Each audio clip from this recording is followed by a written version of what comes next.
If that digital camera has a fault on it, I take it back to the shop. I get a refund. You can't do that with a house. That is Dan Knowles, FRICS, residential surveyor, entrepreneur, and successful founder of not one, but two surveying practices, Webster Surveyors and Sawyer Fielding. In today's episode, we discuss how the shift to seller surveys has the potential to completely change the residential surveying market as we know it, and how the shift could remove the incentive to produce high quality work. A lot of these really small companies, some of them provide absolutely fantastic level of service. Got what I'd call a lifestyle company. They're quite happy doing 2 or 3 reports a week to a very, very good quality. That sort of model is probably not going to work. Today, Dan outlines what the government's proposed seller survey reform really means for residential surveyors and which firms are at greatest risk of being left behind. By the end of the episode, we will have covered what's changing, why it matters, and what you can do to protect your practice before the market shifts beneath you. I'm Blaxill, and this is The Surveying Shift.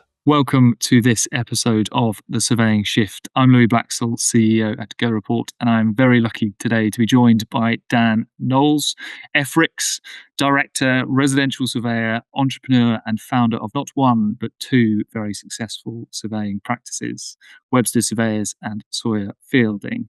Dan, I appreciate I've already stolen some of your thunder, but would you like to do a quick introduction to yourself? Well, thanks for inviting me on today. I'll be very happy to talk. I think everything you said is perfectly accurate, so I won't really expand on that. The only thing I suppose I will say is I'm often told that if you need 3 opinions, ask 2 surveyors. But if you ask me, you'll get 4 opinions. So hopefully I've got a lot to say today. Well, yes, we'll try and stick to time, but that's a very good place to start. And I think you're incredibly well positioned to comment on the topic we're discussing today. So there's a lot of change going on in the broader residential sector at the moment over what's looking like the next couple of years. Today's episode is going to focus on the government's proposed home buying reform. Obviously, a topic that will impact a number of everyone in the industry if it does come to fruition. What we'd like to do is start with the context. We'll then go into the potential implications, and then we'll talk about how surveying or residential surveying practices can prepare, and how indeed you and your firms are preparing for the potential changes that may come in. Just one caveat, and we'll do a separate podcast on this, but we're going to keep the RICS proposed home survey standards reform separate. So we're going to focus purely on the government side of things today. Dan, if you could kick us off with the context as to why are these conversations happening? Have they happened before? What's different today? Okay, well, of course, we've been here before in 2007 with the introduction of home information packs, which themselves were going to have a condition survey of some kind.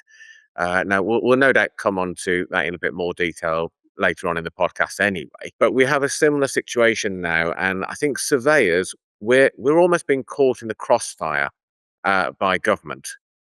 Now, government have a very admirable desire here really to increase the speed that transactions go through, because sales do take too long, and they do take a lot longer in the UK than they do elsewhere. I think that's there for everyone to see.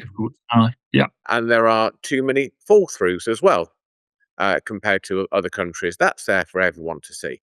So I don't think anyone can really argue against let's take measures to provide some upfront information to make sales quicker. Now, how much of that is down to the surveyor and how much of that is down to other professionals? So, for example, whether local searches should be provided up front, and the property information forms, the Law Society protocol forms, whether they should be provided up front.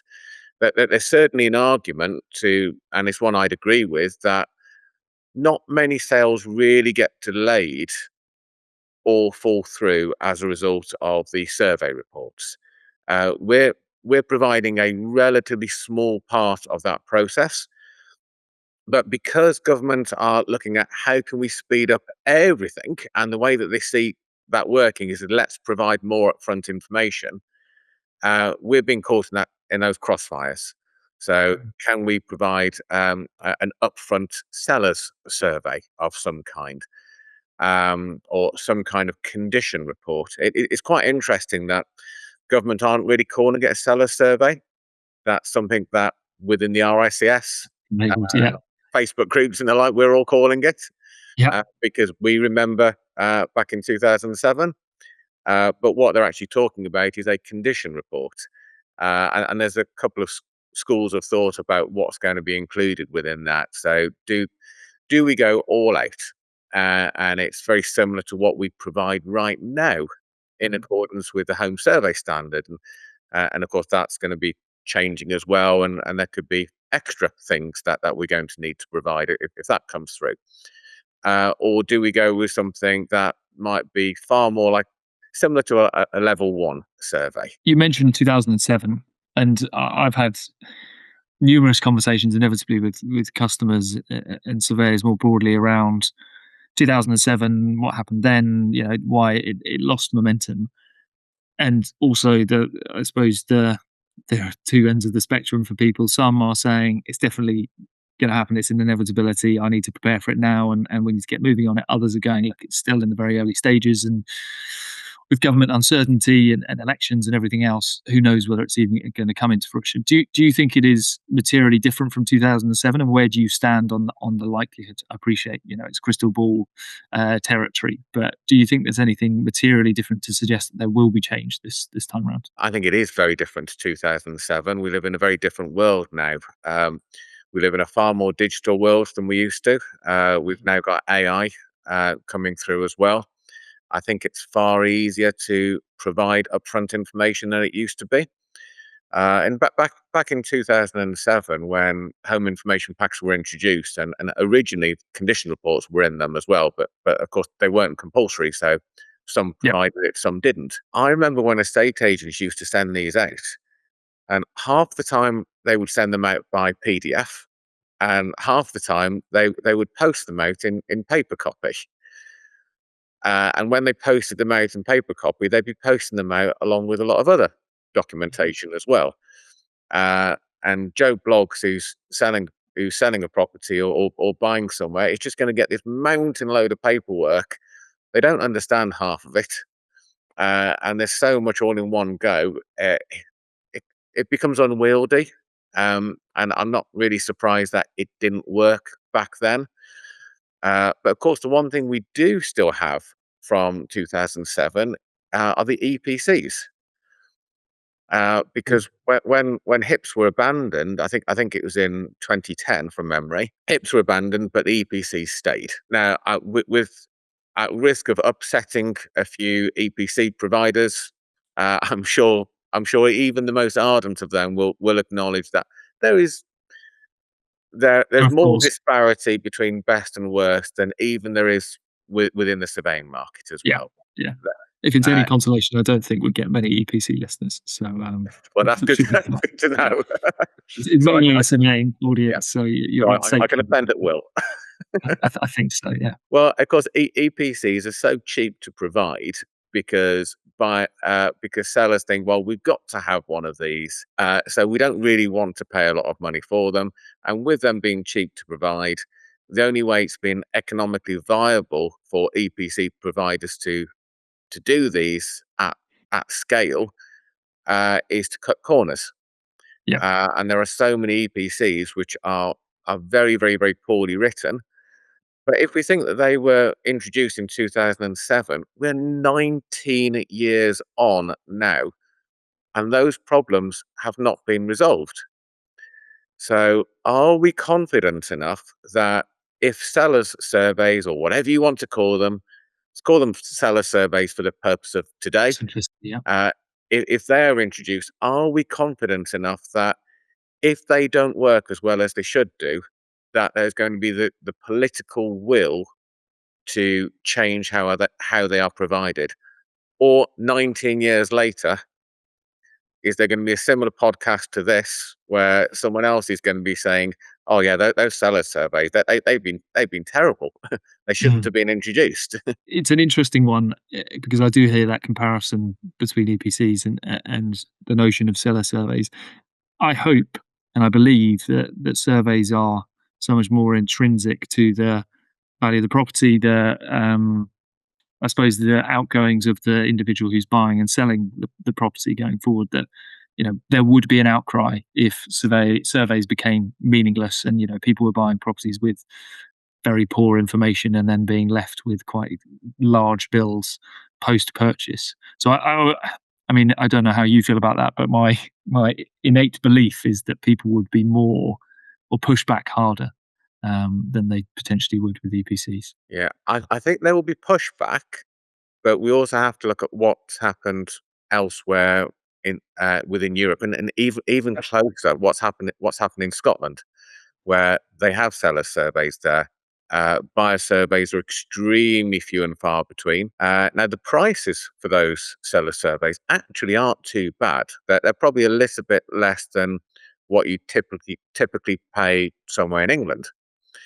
But the quality of them, and I've seen quite a number of these in my own research. They're a little bit above a level one survey, and actually we don't even provide level one surveys at Webster Surveyors, and a lot of companies A don't, number of people don't. Yeah. because the market doesn't really see the demand for them. People want higher quality information, but up in Scotland, of course, because it's the sellers who are commissioning those surveys. A seller's motivation and a buyer's motivation are very, very, very, very different. Buyers want us to find things wrong. So partly so they think, okay, well, the 1,500 or so that they paid us is money well spent. And they can potentially renegotiate, or they could potentially budget for whatever they're going to have to do. Yeah. But also buys that bit of credibility as well. Yeah. A seller doesn't. A seller will want a tick box exercise to give it a clean bill of health. Yeah, and that's a real concern. I think, in particular, for the independents and the smaller practices, there's a real concern, particularly for those who have built themselves on really high quality buyer surveys, for want of a better phrase. Who, yeah, as I said, pride themselves on 5-star reviews of having really served the purchaser well. All of a sudden, and it won't be overnight, but even over the course of a year or two, that flip being now the onus on the seller, not hiding imperfections certainly, or defects, but you could understand and why people would perhaps stray away from people who've been more stringent in the past. I mean, is that a concern that you hold? Because I know Webster's have a very good reputation in the market for producing very thorough and high quality reports. Is that a concern for you, and how do you plan on mitigating that? It is a concern. Yeah, we do pride ourselves on quality over quantity. So we're one of those firms who we will only ever do one survey per day, per surveyor. Sometimes less than that, and that's because every morning when I wake up and I decide, well, this is what I'm going to do in running my company today. I want to be proud of the service that we offer. I want to go to bed at night thinking, yeah, we've genuinely helped the end user. And the end user here has to be the buyer, because they're the ones who are going to be lumbered with a property if they buy it. And if there are defects, they're the ones who are then going to have to potentially pay to get those repaired. I don't really want to go to bed at night thinking, yeah, we've done 2 or 3 surveys today on a seller survey, which is going to be quite different to what we provide right now. And we're not really helping the people who really need it the most. I'll probably go to bed on a bed made of banknotes if we do. So with my business owner's hat on, seller surveys would be a fantastic thing, because we're one of those companies that we're fortunate enough to be large enough that we will be able to get those times with estate agents and solicitors, and we'll be able to work at scale. But that's not what I want to do. I don't And want to work at scale to make money. I want to be able to provide a good quality service for the person who matters the most here, which has to be the buyer. A very quick break from the episode. Surveying is changing fast, and firms that are still resisting technology are falling behind. At Go Report, we help you work smarter, pioneering new technology through our platform that saves you time, impresses your clients, and keeps you ahead of the competition. If you want faster inspections and sharper reporting, scan the QR code or see the link in the show notes. Now back to the conversation. Is there an assurance or a silver lining, albeit potentially small, for the smaller firms? I know you are of a scale, as you said, that you could operate in a market that is predominantly led by seller surveys, but for the smaller surveyors who are concerned about their position within the market, and I suppose you look at Scotland and look at the way that that market's consolidated, is there a silver lining perhaps in the volume of surveys that are going to be required? We talked before we jumped on the podcast about the number of surveys completed in purchases at the moment being between 10 and 20% across the market. If, again, even if it's over 2 years, the government say we now need a survey of some kind, however high level, for every single purchase, that is going to have a massive impact on demand. And almost every surveyor in the market is going to be rushed off their feet, you would assume. It depends how they manage it, it depends how it plays out. But I'd be interested to get your take on that side of things. I think there will be. Now, over time, though, I I suspect, and I'm sorry to say, I suspect a lot of these really small practices will end up being pushed out because over time, when more surveyors do come on the market, they're going to go to the larger firms. We might find instances where estate agents start employing their own surveyors uh, because well, the sellers are coming to them anyway. We might find solicitors who tie up closely with surveyors as well because of the volume of these.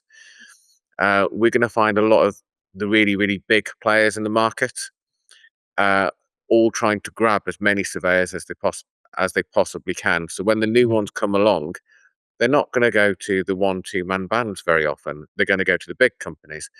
And actually, a lot of these really small companies, who some of them provide absolutely fantastic level of service, because a bunch of them have got what I'd call a lifestyle company. They're quite happy maybe doing 2 or 3 reports a week to a very good quality, Yeah. uh, but then charging a pretty penny for them as well, and it's warranted. Mhm. Uh, that sort of model is probably not going to work when we're looking at what's going to be little more than a level 1 survey, Mhm. potentially. And actually, a lot of these people who provide these, that a lot of them are very old school. They're not so keen on the valuation side. They are fantastic with their building pathology knowledge.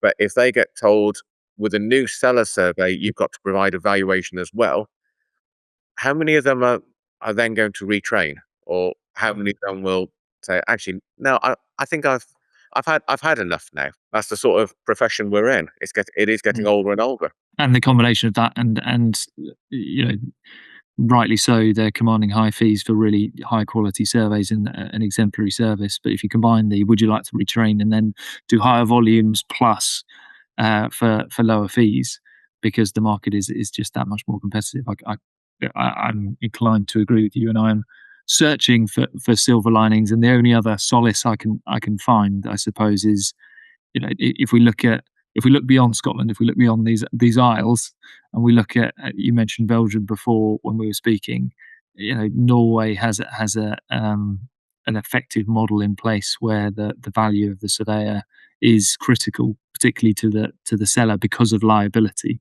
Is there I suppose two questions. One, let's suspend reality for a moment, and if that were to come in, do you think that would have an impact? And then come back down to earth with a crash and say, two, whether you think that is a viable option for England and Wales. I would certainly prefer something that's more similar to the Belgium or the Norwegian model, where I think it's sellers are on the hook for 10 years um, after a survey is produced for any defects that the surveyor does not identify.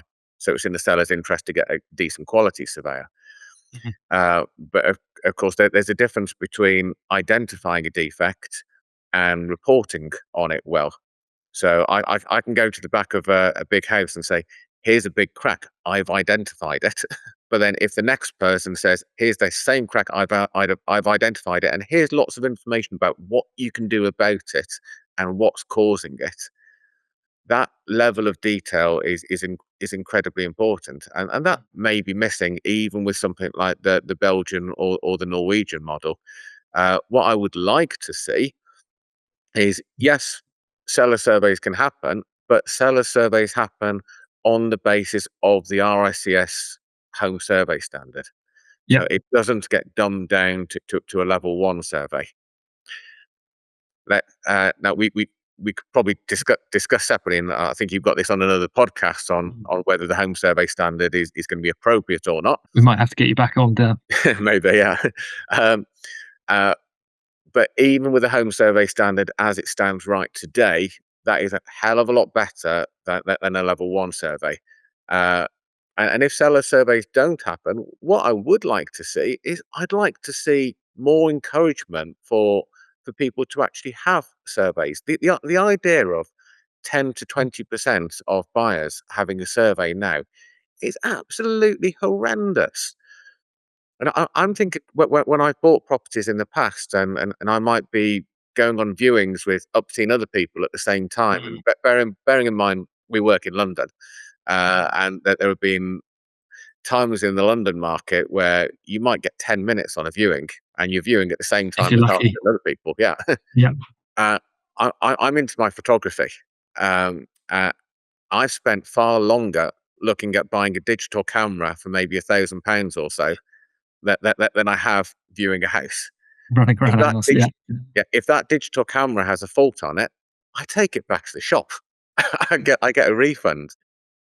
You can't do that with a house.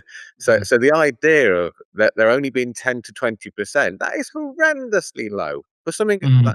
as important as hundreds of thousands of pounds, if not millions of pounds that you're spending. Everyone should be suggesting get a survey. Solicitors should be suggesting it. And there's actually within the law society rules, the law society rules actually recommend that solicitors advise people to get a survey. But do Mm. they? Not very often. It's again an interesting one in the sense that I wouldn't say it goes as far as to say there's a conflict of interest, but in the interest of it being a smooth purchase and someone having not off their own back got a survey, I'd imagine from a legal perspective, or if you're a less scrupulous lawyer, let's say, there is an interest in not adding in extra complications and more things that they then have to go and research, discover, iron out, whatever it may be.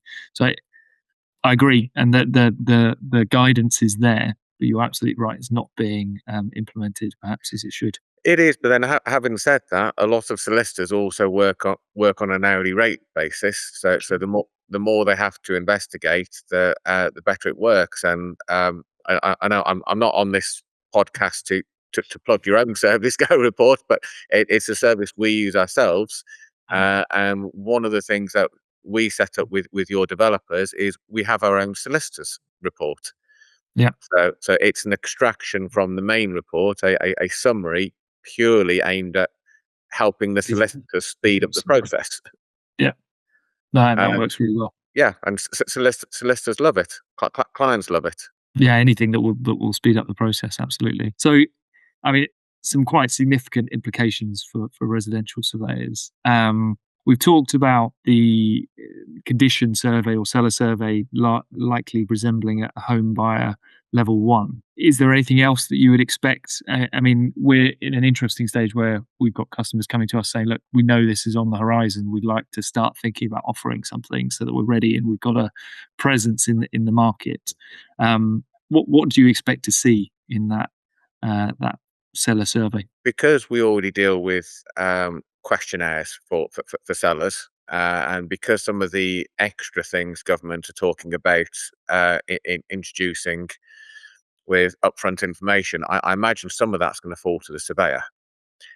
So for example, leasehold information. So it may well be for the surveyor to report, well, the ground rent is X amount, and it increases in 24 years' time to this amount, and then so many years later, it then increases again, or maybe it increases by RPI or whatever other metric.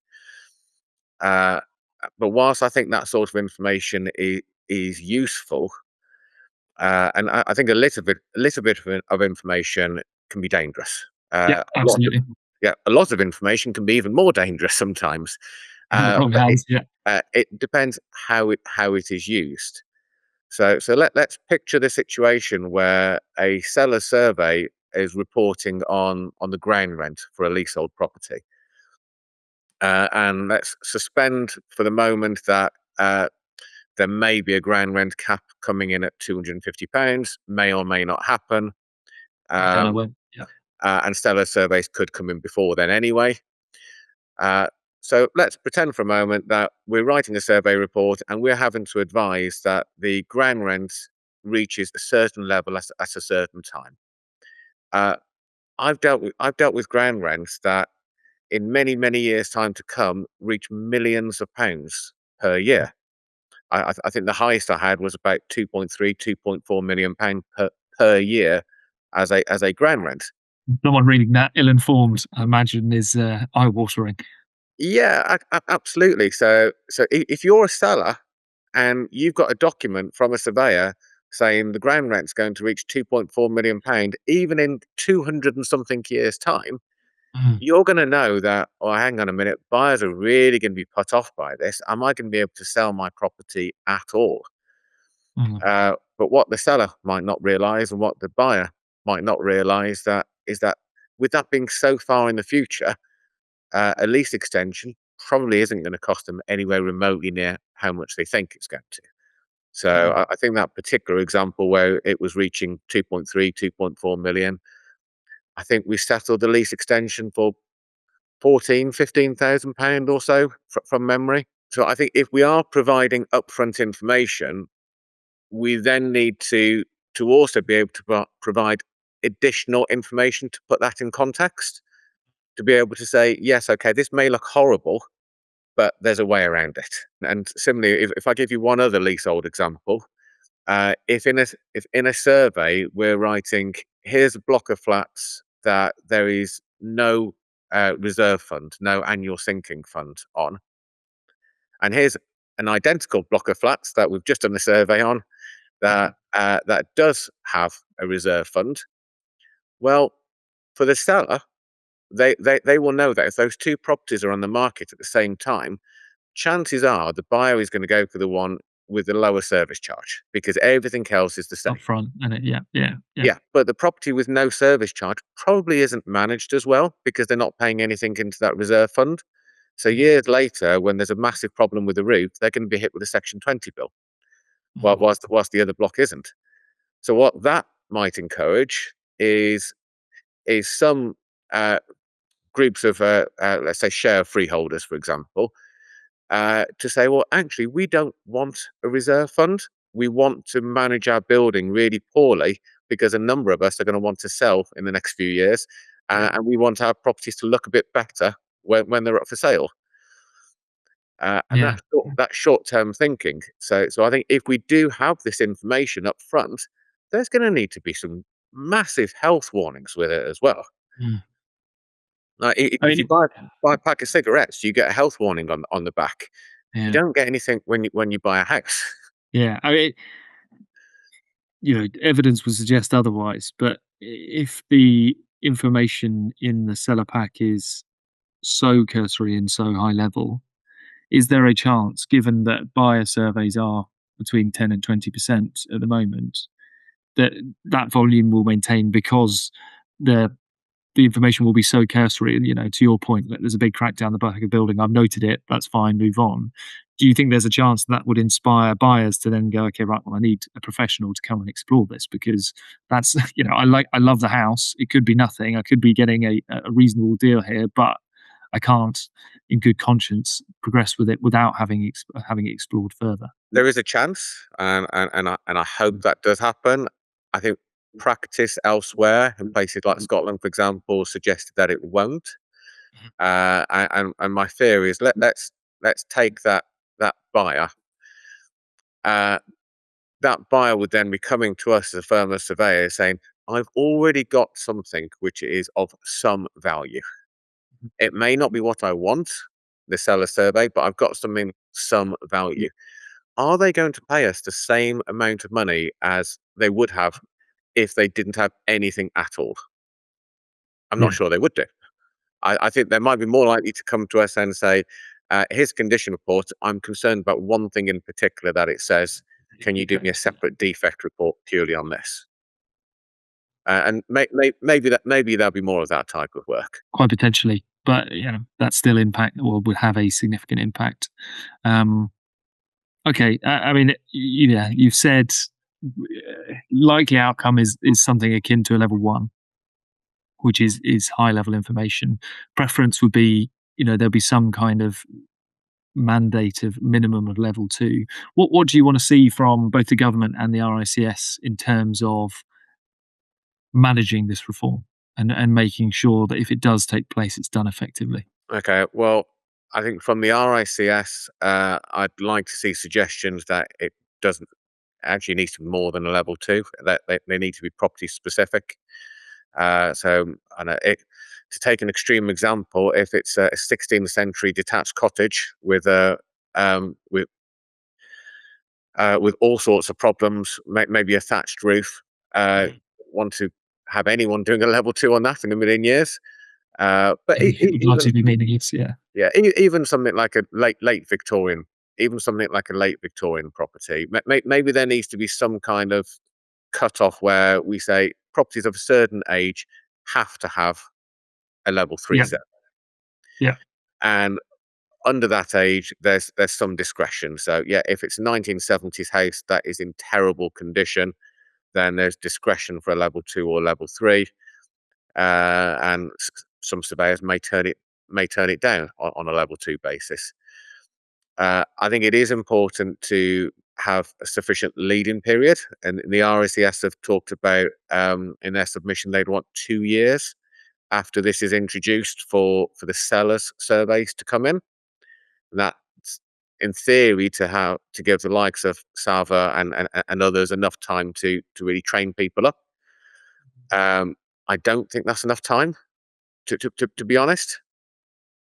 2 years is very, very little if we're going to be dealing with potentially 5, 6, 7 times as many surveys as we have now, unless they get dumbed down to such a point where they're barely worth anything at all. yeah.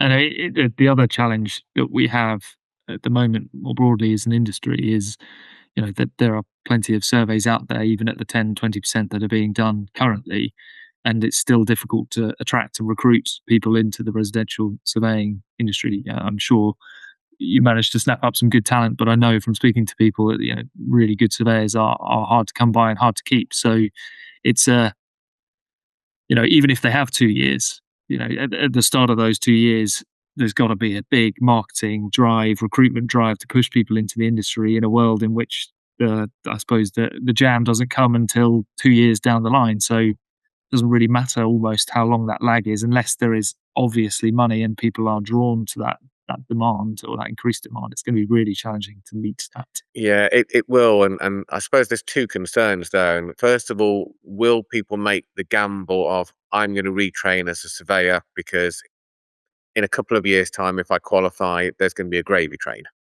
because there's going to be a shortage. So will people make that gamble, bearing in mind that they're relying on politicians um, for that gamble to be successful? Right now, we have a Labour government. The last government was Conservatives, who are the people who got rid of HIPs. The next government may be Reform if the polls are to be believed, and regardless of what anyone thinks of them, and I'm not going to get into that. That's not too. No one really knows right now where they stand on things like this. Uh-huh. Will this current government even last the 3.5 years until the next general election is due? Um, but the 5 year term is a standard, but it can be earlier, and it often Yep. has been. Yep. So a lot can change. So one, will people actually give that gamble of yes, I'm going to retrain in the hope that this does come in, knowing that back in 2007 when people started to try and retrain and home information packs came in, well, in 2010 they were abandoned. So a lot of people who retrained just wasted a lot of money, Yeah. unfortunately. And felt let down. Yeah. The other issue is if you need an awful lot of people to be retraining all at the same time, that's going to create a lot of problems. It's going to create problems for how do you train them? Are there enough people who can provide that? It's going to create problems for how do you attract the right types of people, because I dare say you're going to get a lot of the wrong types of people as well. Mm. You're going to get people who really should not be surveyors who still try to get through the process.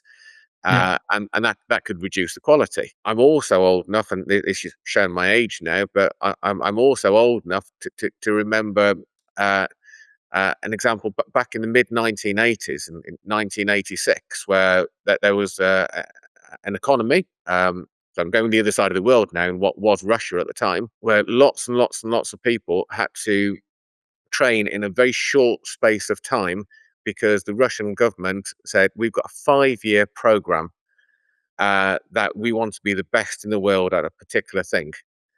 And that they had a lot of substandard people do the training, and they cut an awful lot of corners. Now that program was the nuclear program, and those people were for a nuclear power station called Chernobyl. And look what Wow. happened there. A chilling comparison, certainly, and well, yeah, I mean, obviously not one that would be as dramatic in terms of the scale of the disaster, but a useful reference point in terms of you can't just switch, switch things that require expertise on overnight. Yeah, well, Um, much more recently than that, we can look at COVID and all the people who needed to retrain for different things at the time, and the amount of money that was wasted by government then. I have throughout this tried to find silver linings. I'm not sure I've done it particularly successfully. More as devil's advocate than anything. I suppose. Question for you then, and if I could ask you to apply, well, wear even more hats in this scenario. So one of the kind of smaller independent surveyor. What would you do to prepare? And then the other hat would be, slightly more larger surveying firm like Webster's. What are you doing to prepare for these potential changes? I think for the small independent firms, I think those connections with estate agents in particular, and to a lesser extent solicitors, are going to be incredibly important. Yeah. I dare say estate agents may prove to be the gatekeeper of a lot of these surveys, because just like now, estate agents often recommend the EPC providers. Yep. I think they will also recommend the surveyors as well. Now, the big chains of estate agents will no doubt have their head offices telling them these are the firms that you've got to go with. They're going to have little control, but the smaller independent estate agents are going to have more control. So they may well be able to recommend that the local surveyor. But one of the issues with estate agents is that they often want referral fees, which then cuts into the profit that you make. And some surveyors are comfortable with them, some aren't. I would actually like to see government say that if seller surveys get introduced, that those fees are banned, because I think it gives the estate agents a conflict of interest, where estate agents can be putting firms forward who are going to pay them a referral fee, or estate agents can be putting people forward who are going to give their sellers an easy ride.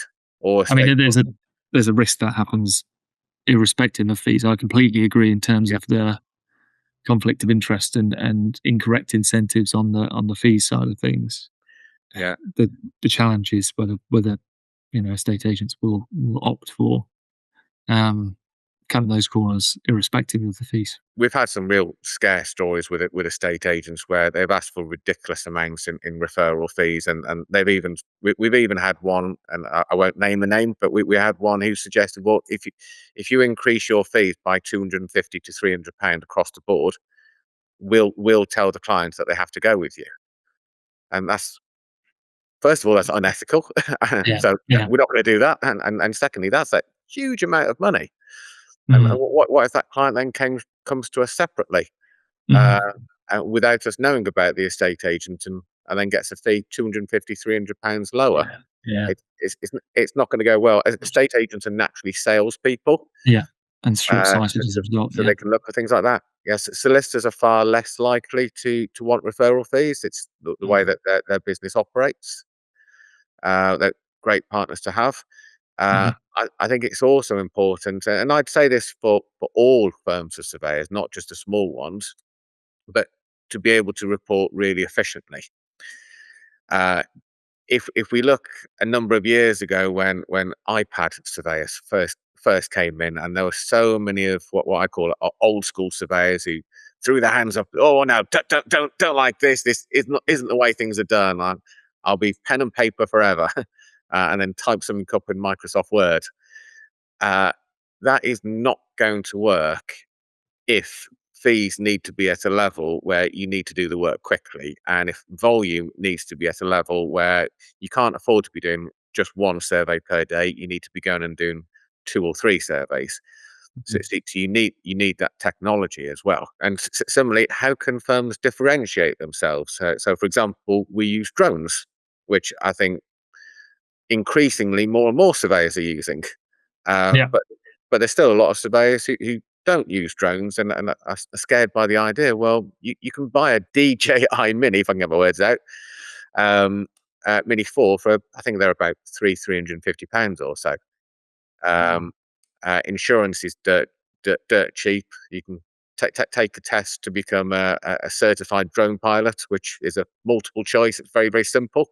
Mm. You even get to then go down the pub with your mates and say, "Yeah, I'm a pilot." Take the Fantastic. drone out around the pub. Yeah. Yeah. Yeah, yeah. I've definitely used that one with friends before. People need to differentiate themselves to the rest of the market, but people also need to work out how can we afford to provide this service in a cost effective manner if the people who are instructing us are more cost sensitive than the people who instruct us now are, Yeah. because the Yeah. sellers, they are going to be cost sensitive more so than buyers because they don't get the benefit. And we've also got to then be thinking about, well, what about all the things after you've provided a survey? So what about a post survey call, for example? So right now we'll provide a report on, I don't know, a Tuesday, Yeah. uh, and by the end of the week we're on the phone with the client for half an hour, maybe an hour, talking about what they've read through in the report. That's all well and good because chances are we probably saw the property last week. It's fresh in our memory. Uh, but with a seller survey, that survey might be done months even before the property comes to market, Mm. or certainly months before they find a buyer. Mm. And if the buyer then comes to us and says, "I'd like to talk to you about the survey that you did for the seller half a year ago," Yeah. and we've surveyed lots and lots and lots of properties since, we're not going to remember it that well. We're going to have to go over our notes. So our notes, those site notes are going to be even more important than they are right now because Mhm. you're refreshing your memory from a long time ago, not from a few days or a week ago. Mhm. How do you price that in? There's one school of thought to say, well, you're not my client. Not I'm my only going to talk obligation. to the Yeah. seller. I'm not going to talk to Yeah. you. But Yeah. that's not going to go down well with the seller. Mm. When they find out, that's then going to get back to the estate agent, and then the estate Mhm. agent might not recommend you. So Mhm. they're going to want you to talk to the buyer. So how Yeah. do you price that? And who pays for that? So do you then recharge the seller an extra amount to talk to the buyer, or do Mm. you charge the buyer directly? Mm. Then if you're charging the seller, uh, if you charge an upfront fee on day one when you do the survey to include a post survey call with someone else, what if that sale falls through? And then there's another buyer who comes along 3 or 4 months Another. later, Yeah. Yeah. and Yeah. another, and another, and another. Mm. And you keep having the same damned phone calls. Mm. And eventually you're looking at your site notes from something that you saw a year and a half ago. Can't Yeah. remember what like. Yeah. Short of, well, I mean, that is going to be key. Taking a lot of photos, right? You mentioned notes, but also documenting, not in a frivolous sense, but making sure you've got comprehensive photos to refer to, so you can jog your memory is going to be critical. I mean, clearly you've done a lot of thinking and preparation, or at least put in the kind of foundations of how you're going to accommodate that. One thing that we're doing on our side is thinking about how AI can support us as well, and we've got a number of features with the core kind of being how do we support a surveyor to do the thing that's really valuable. Well, first of all, it's interesting for you guys, right? Evaluating and assessing the condition of a property, but second of all, maximizing the amount of time you can spend on the important things for the buyer or seller in this instance, to make sure you can provide professional judgment. And I think AI does have a role to play. We haven't actually discussed whether you're an advocate or cautious on that front. Yeah, But huge yeah, advocate. Yeah. yeah. I think the potential to produce more efficient surveys that are of a better quality, if anything, is huge on the AI side of things. So that's where we, as an organisation, are focusing our attention. I'd be interested to get your take on that as well, and whether that has a role to play. Yeah, well, we're looking at AI for a couple of things. First of all, in our file setup, so it's the desktop research, Mhm. because I think the LLMs don't work particularly well. I think it's pointless putting into Chat GPT, tell me the council tax band for this property, because half the time it'll get it wrong. And get But it wrong convincingly, which is the issue. yeah, but if you have an AI bot or an AI agent, and that you ask that for the council tax band, then it can be done in a way that it looks like someone's taking remote access to your PC. Yeah, And you see someone doing exactly the same as a surveyor or a support member of staff would by um, it's going on the government web. It's going on the following a government process website to basically. check the Yeah, council tax band, and it's yeah. taking a screenshot and it's putting that straight into to go report, for example. Uh, I think that will help. Uh, I think certainly having something that can rephrase things, because as surveyors, we tend to be very technical people.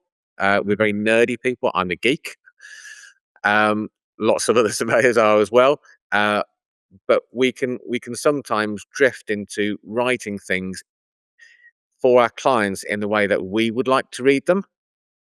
But our clients are most likely not surveyors. They're most likely Lady. Yeah, geeks. yeah. So things need to be written in the right way as well. And I know there are some firms who are getting into AI for actually, well, take a picture of a defect and then describe it. Mhm. And I'm in two minds on how accurate that's going to be. I think time will tell over the next year or so. AI is going on absolutely leaps and bounds. Mhm. Uh, one thing I would like to see is reports getting more interactive. So for example, um, because a lot of reports are provided in PDF format right now, which may well not be the case in a number of years' time, but even with PDFs, you can embed videos within a PDF. So so could you perhaps have a video of the surveyor talking about the defects that they've spotted at the individual property? And that might then cut down the time that you need to spend on post-survey calls, Yeah, and whilst it's fresh in your memory. And it's interesting. there are technological ways to do that. Yeah, and that splits opinions in terms of liability and in terms of how comfortable I suppose people are on camera. I mean, I know you feel comfortable and you're very articulate. There are some that I've spoken to because we've looked at the video side of things that they would say, "Oh, I'd be worried about what I was saying and it would take more time and all that side of things." But there is a natural evolution if you look at the broader world, right? It was YouTube's birthday 21st birthday yesterday, I think, on the day of recording this, to reference it. And the world is moving towards videos. The world is moving towards more information being projected to you rather than you having to absorb it from text. So I think it's very prudent to be considering that side of things, certainly. If I buy a flat pack, I never look at the instruction manual. First thing I do is I look on YouTube for a guide, or how do I build this? I think that's the way a lot of people think now. Yeah, We are visual definitely. people. I think attention spans are far shorter than they used to be, Mm, and I think that's getting worse and worse and worse and worse. The average reading age in the UK is what, about 8, 9, 10 years old, something like that. mm. Um, Now I've got two kids, and my kids are 9 and 6.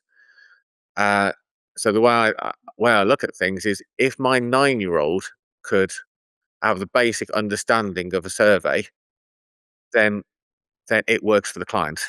Yeah, fair. I mean that is, I suppose, it really challenges you at that point to think about the way that you communicate. And incidentally, that's exactly what we've developed and is with some customers in early release now. Is one, the ability to rephrase and simplify, and the classic is, you mentioned surveyors being geeks. When people get carried away, they'll write 4 paragraphs on something, and then they'll go, actually, hang on. I could have said this in one paragraph, and being able to compress that and challenge your one, use of technical language, and two, that the length of the text Yeah. is really important. Yeah, the end user, the client, they don't want to know this section and that section of the building regulations and exactly why it complies or why it doesn't. They want to know what's wrong, how do I fix it? What are the implications? And yeah, And that's of what the we need to get costs across. as well. Yeah, yeah. There's another podcast there as well, so we'll have to get you on two separate other podcasts. But I all that's left for me to say, I think, is thank you. I appreciate, we're in early days of this being proposed, and there's a lot of uncertainty and unknowns. But I think there's some useful nuggets in terms of making sure you're strengthening your relationships with solicitors and agents as much as possible, irrespective of your size, because they're going to be an important player going forward, as well as thinking about what should be included in that kind of seller survey if it is to come about. So thank you for the conversation. It was really interesting there. Appreciate Yeah, it. pleasure. Thanks for having me on. Fantastic. Thank you. If you enjoyed today's episode or it gave you some food for thought, be sure to follow our show on your preferred podcast platform. To learn more about what we do at Go Report, visit goreport.com. The links are also in the bio. Until next time.